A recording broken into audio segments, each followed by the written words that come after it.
Hello lovely viewers, आप सभी का मेरे यूट्यूब चैनल पूजा से स्टोरी कॉर्नर में स्वागत है। पिछले एपिसोड में आपने देखा कि अहाना देखती है कि राघव उसकी सौतेली माँ से मोबाइल पर बात कर रहा है, वो भी स्पीकर पर।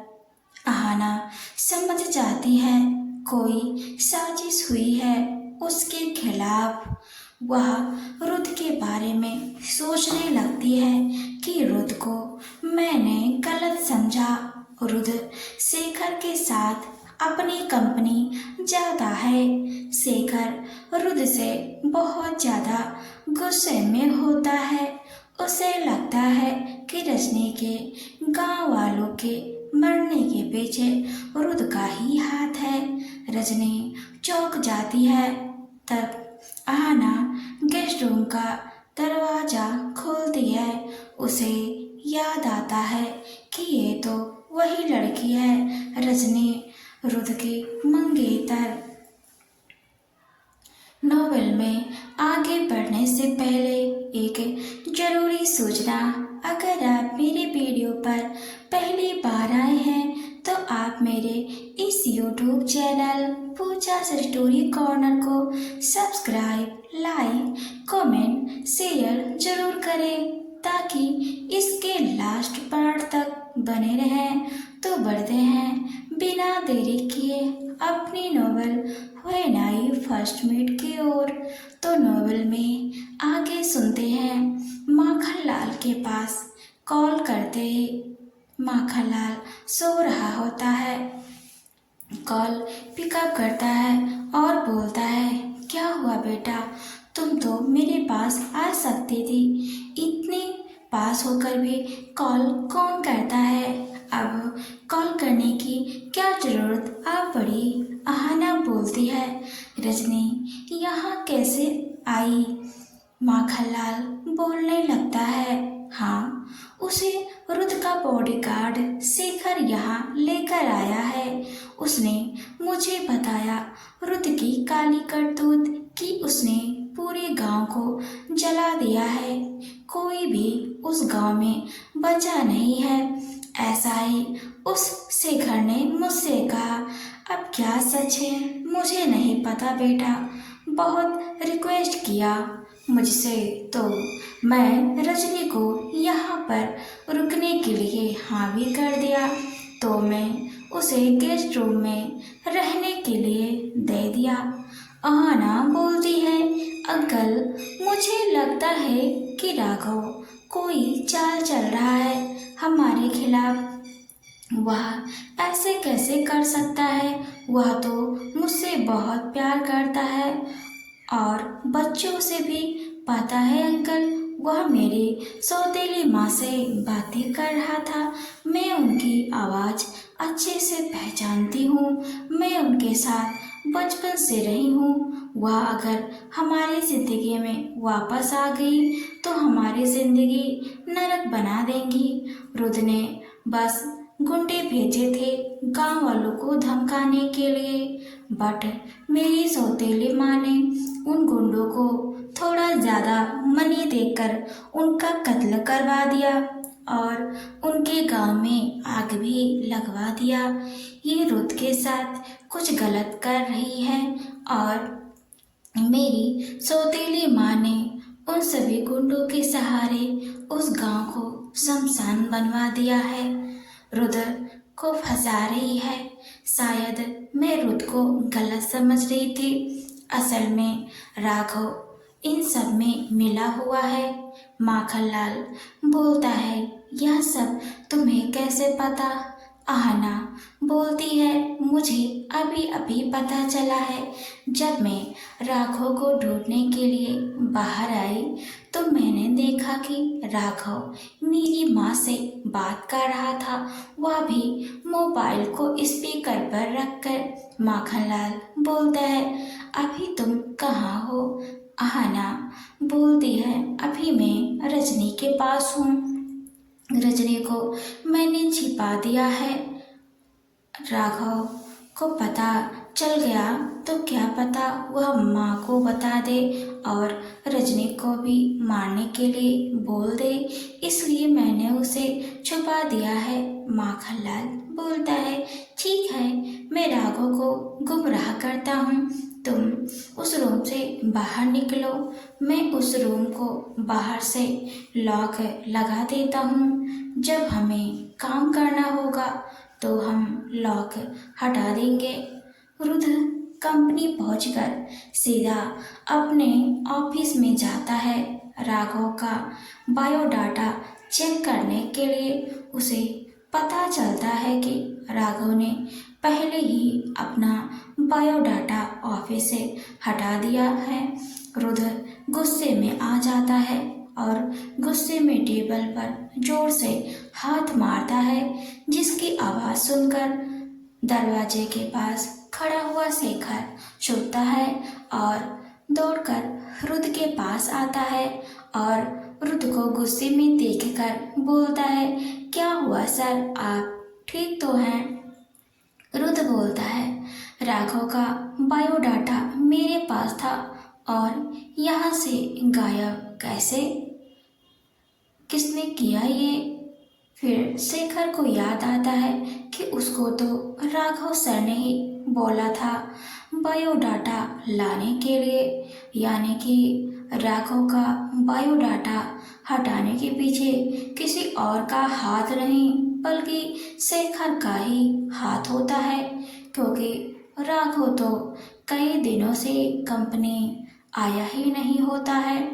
शेखर मामले को सुलझाते हुए बोलता है, सर अगर आप कहें तो मैं बायोडाटा ढूंढ कर ला सकता हूँ आपके लिए। रुद्र बोलता है, नहीं, इसकी कोई ज़रूरत नहीं है, अब मैं पता लगा लूँगा कि यह किसने किया है। शेखर मन में ही सोचने लगता है, अगर रुद्र सर को पता चला तो मेरी खैर नहीं। इन्होंने जो रजनी और रजनी के गांव वालों के साथ किया, उस गुनाह के आगे मेरा गुनाह तो कुछ भी नहीं है। तभी रुद्र के पास कॉल आता है। रुद्र कॉल पिकअप करता है और उसे स्पीकर पर रखता है। बोलता है, कौन है और कॉल क्यों किया है? अभी बात करने के मूड में नहीं हूँ मैं। उधर से जवाब आता है, किसी आदमी का होता है जो डर के मारे काँप रहा होता है। उसके आवाज़ से साफ साफ पता चल रहा होता है। बोलता है, सर मेरी इसमें कोई गलती नहीं है, मैंने अपने बॉस को समझाने की बहुत कोशिश की पर वह नहीं माने। रुद्र का दिमाग चकरा जाता है और बोलता है, क्या बक रहे हो? क्या तुम बोलने की कोशिश कर रहे हो? साफ साफ बोलो, अपने बॉस को क्या कहा जो वो नहीं माने? वह आदमी बोलता है, सर रजनी के गांव वालों को मारने वाला कोई और नहीं, निशा नाम की एक महिला है जिसने बॉस को आपसे भी कई गुना रुपये देकर खरीद लिया था, जिसकी वजह से उन्होंने रजनी के पूरे गांव को खत्म कर दिया। लेकिन इसमें मेरी कोई हाथ नहीं है, मैं उन्हें मना कर रहा था और मैं यहाँ आपसे उससे चुपके से बता रहा हूँ। अगर वह सब जान जाएंगे कि मैंने बताया तो मेरी जान ले लेंगे। आप देख लीजिए आपको क्या करना है, फिर हम देखते हैं कि यह कॉल किसी और ने नहीं, निशा ने करवाया होता है ताकि वह रुद्र को भड़का सके। निशा अपने एक एम्प्लॉय से कॉल करवाई होती है और उसके हाथ में कुछ रुपए देकर बोलती है, तुम अपना मुंह बंद करो और यह सिम निकाल कर फेंक दो।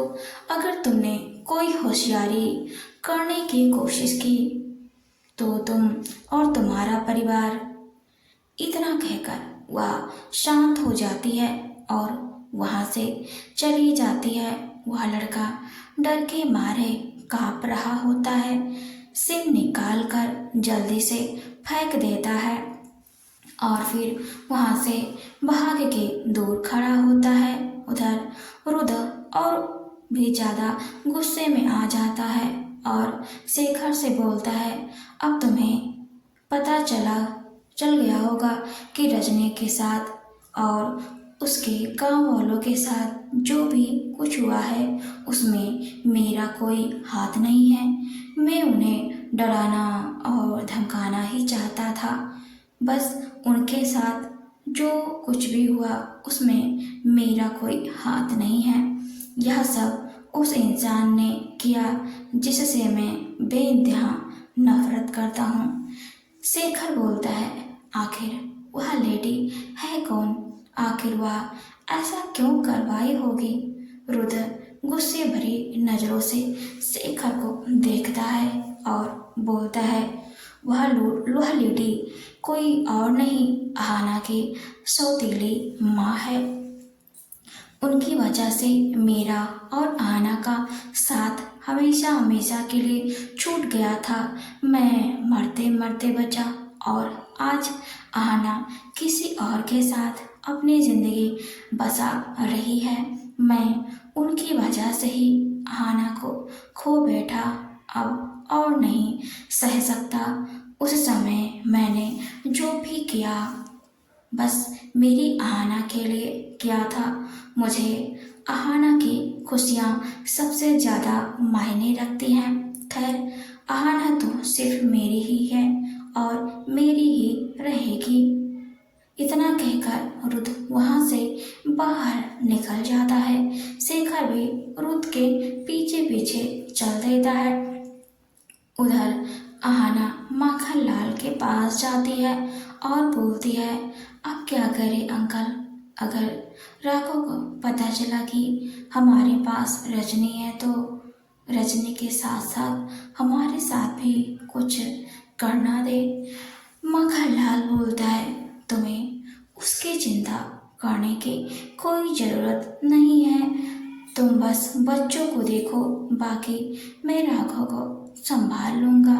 वह दोनों बात ही कर रहे थे, तभी राघव उनके पास आता है और बोलता है, क्या बात हो रही है, मुझे भी बताओ। लगता है बहुत सीरियस बात होगी। माखन लाल बोलता है, अरे नहीं बेटा, बच्चों का जन्मदिन आ रहा है, सोच रहे थे कि उनके लिए कुछ नया करते हैं। राघव खुश हो जाता है और बोलता है, तो या तो और भी ज़्यादा अच्छी बात है। तो क्या प्लान किया है आपने बच्चों के लिए? अब तो मुझे भी इस प्लान में शामिल होना पड़ेगा क्योंकि मैं उसका पिता जो हूँ। इतना कहकर वह सोचने लगता है कि माहौल इस तरह से खराब है और बच्चों का जन्मदिन भी आ गया है, कहीं रुद्र आकर सारा माहौल खराब ना कर दे। मुझे इन सबको कहीं दूर लेकर जाना होगा ताकि रुद्र मुझे और आहाना और बच्चों को ढूंढ ना पाए। माखनलाल को यहीं बिल्ला में ही छोड़ दूंगा, उसे पता नहीं चलेगा कि आहाना और बच्चे कहाँ गए। आहाना देखती है कि राघव किसी गहरे ख्याल में गुम है तो आहाना राघव के सामने चुटकी बजाती है और बोलती है, क्या हुआ, इतनी ज़्यादा सोच में गुम हो? हमें भी तो बताओ क्या प्लान किया जा रहा है। राघव कहता है कि इस बार मेरा प्लान ऐसा होगा कि तुम्हें नहीं, बच्चे भी शौक हो जाएंगे। उनके लिए ऐसा सरप्राइज पहली बार मैं खुद दूंगा। इतना कहकर वह बच्चों के पास जाने के लिए बोलता है। राघव बच्चों के पास चला जाता है। आहाना माखनलाल दोनों उसे देखते ही रहते हैं, फिर एक दूसरे को देखते हैं। माखनलाल बोलता है, जरूर इसने कुछ गहरा प्लान किया है इस बार। अहाना बोलती है, इस प्लान पर पानी कैसे फेरना है मुझे अच्छे से आता है। इतना कहकर अहाना स्माइल करती है और माखनलाल भी स्माइल करता है। आपको मेरी नॉवेल कैसी लगी मुझे कमेंट बॉक्स में ज़रूर बताएं। आगे नॉवेल के नेक्स्ट एपिसोड में हम देखेंगे कि क्या अहाना बच्चों और रजनी को राघव से बचा पाएगी। रुद्र अब क्या करेगा? क्या निशा से बदला लेगा या राघव से बदला लेगा? रजनी अभी भी जिंदा है। राघव और रुद्र को कब पता चलेगा? क्या आना रुद्र से कभी माफ़ी मांगेगी कि उसने राघव को चुनकर बहुत बड़ी गलती कर दी थी? क्या होगा आगे? तो बने रहे मेरे YouTube चैनल पूजा से स्टोरी कॉर्नर में। Thanks for watching, keep supporting. Episode कुछ ही दिन में ख़त्म होने वाला है। सॉरी फॉर डिले, क्योंकि कुछ दिन से मैं अपलोड नहीं कर पा रही थी, तो उसके लिए सॉरी। अब कोशिश करूँगी डेली अपलोड करने की।